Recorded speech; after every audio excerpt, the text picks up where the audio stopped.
Hi friends, warm welcome to Balkiedify channel. In this video, we are going to see what are the various Sdlc methodologies which are available. These are waterfall, iterative, incremental, spiral, prototyping, V-shaped, random development or ED, and HA. So there are various methods here. We are going to see in a high level how each methodology is getting operated. So in waterfall method, the name itself conveys a meaning to you. It is a waterfall. In a falls, water comes from the top to bottom. So it will undergo a lot of phases before it reaches from the top before it reaches to the bottom, right? Same way here, all these phases like requirement, designing, all these things, one phase, once it is completed, then it goes to the next. So that way fully requirement will be completed, then the designing start. Once the designing is done, then implement it. So once the implementation comes, implementation coding is done, then when we are going for a delivery, then naturally it is a full-fledged software. But this is the advantage because it is going to cover full of the business requirement. What is the problem? When the requirement phase is going, other phase resources are or may not be productively used. So this is the problem. Coming down to iterative. So what they saw, naturally the timeline, all developers utilization is very essential. Time also could be reduced. So other methods started coming in. First is the iterative method. Iterative is a cycle of development, keeps on depth, one iteration, two iteration, three iteration.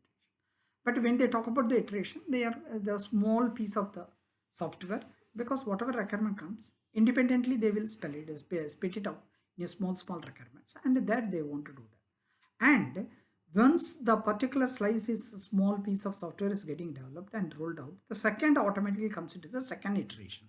So first iteration, what are the things to be fixed? Because all iteration, whatever is taken for a development, these are all related to each other. Every output of iteration is related to previous all iterations. So whatever correction they want to do that, they can directly do that. So in iteratively, the system is built. Iteratively, the quality is ensured.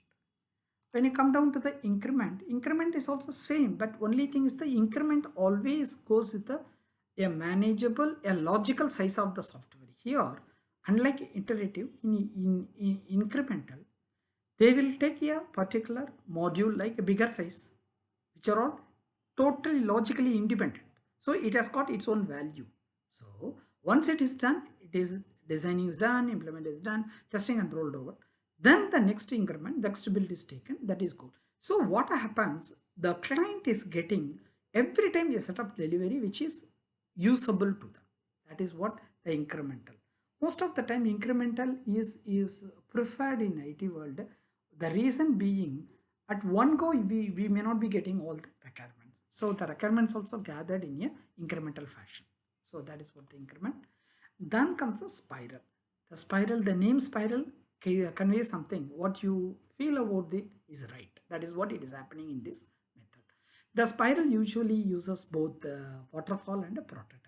What is the prototyping? Prototyping is a small model which shows how a small picture which shows the how it will be. I'll take small example. If for a building, for a palace like building, you are making some miniature which shows how it will be in a small picture we want to show. It is like a toy which is shown.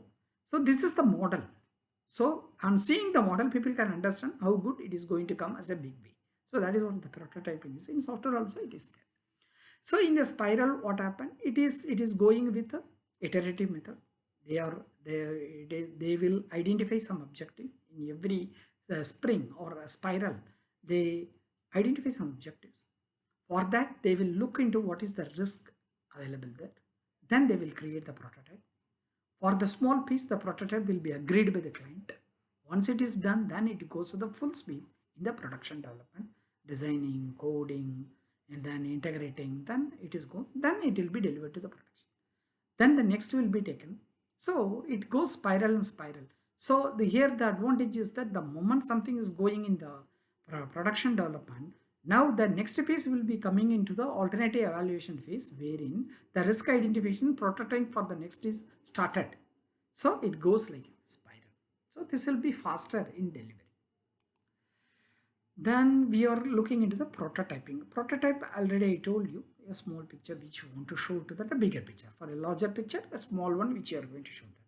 In a prototyping, what will happen? So the prototyping, we will be talking to the IT company, will be talking to the business, and they will say that, look, this is the way it will be. Then they will show that. Once the prototype is agreed, principally agreed, they go through it, they are agreeing, they are okay, this is what we are expecting. And in the high level, what you are showing to us, it is okay. Once it is done, then naturally iterative starts. Then they will break it out because business has, the client has confirmed the totality. Since it is totality is confirmed, they will go into the iterative method of doing it. That is what prototyping. Prototyping is one of the, if it is a small project and the requirements are clear and it could be elucidated in seamlessly, then prototyping is the best one. So then we are coming into the V model. We call it as a model, but definitely it is not a model. It is not followed, but it is ensuring the quality, time and quality delivery. See, when we talk about this, we have a requirement phase, system phase, then we have integration phase, then naturally the module development. So module, the coding and module development is the lowest one. Then these modules are getting integrated. The integrated system will be the full-fledged system which is going to talk about the whole requirement based on which it is built. So parallelly, you have, for everything, you have a parallel testing phase, so that even at the gross root level, if something goes wrong, we can identify. See, when the developer does, he does that unit test.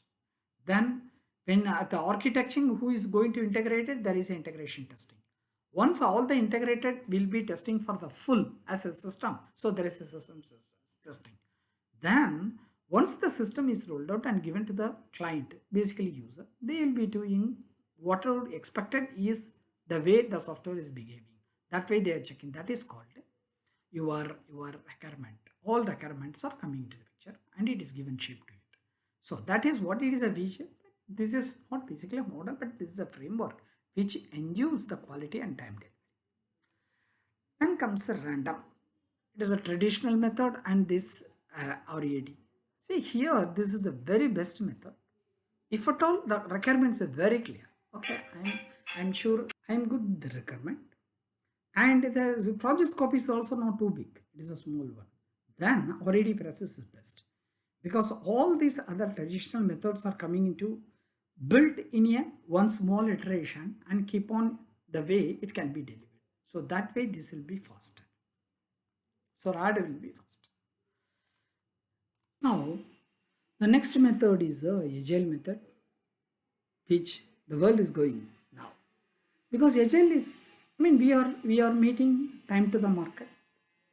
And whatever the requirements are gathered, whatever understood, it is well placed with the software and it is delivered with a quality in the shortest time. That is what the Agile method. The Agile method, how it does? It is iterative and incremental. Iterative, piece is taken, incremental, values given. Both the methods we have seen. These two are clubbed to here. When we go for the iteration, every iteration they are just having a time box. It works as a time box. Time box is nothing but a time span. So in a span of 3 weeks, that is one iteration, some value is built. They don't call it as a software output, they call it as a value. Some business values or business feature is developed, that is delivered. Then the next iteration comes. They call it, these 3 weeks is called a sprint. So every sprint, at the end of the sprint, there is a value delivery to the business. It has happened. So what is very important in the Agile is the continuous analysis is happening, continuous integration is happening, continuous delivery is happening. CACD. CACD is a very famous term.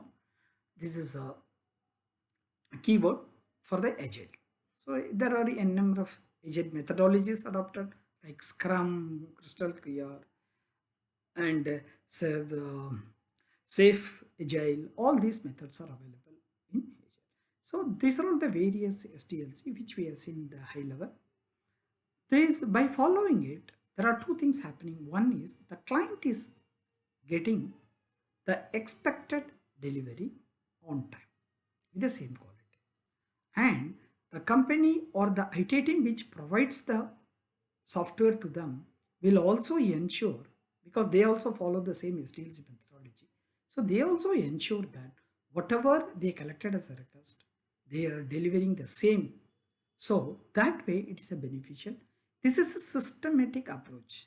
Then to wrap up, Sdlc is a framework which main objective is to give a quality delivery on a desired and approved timeline.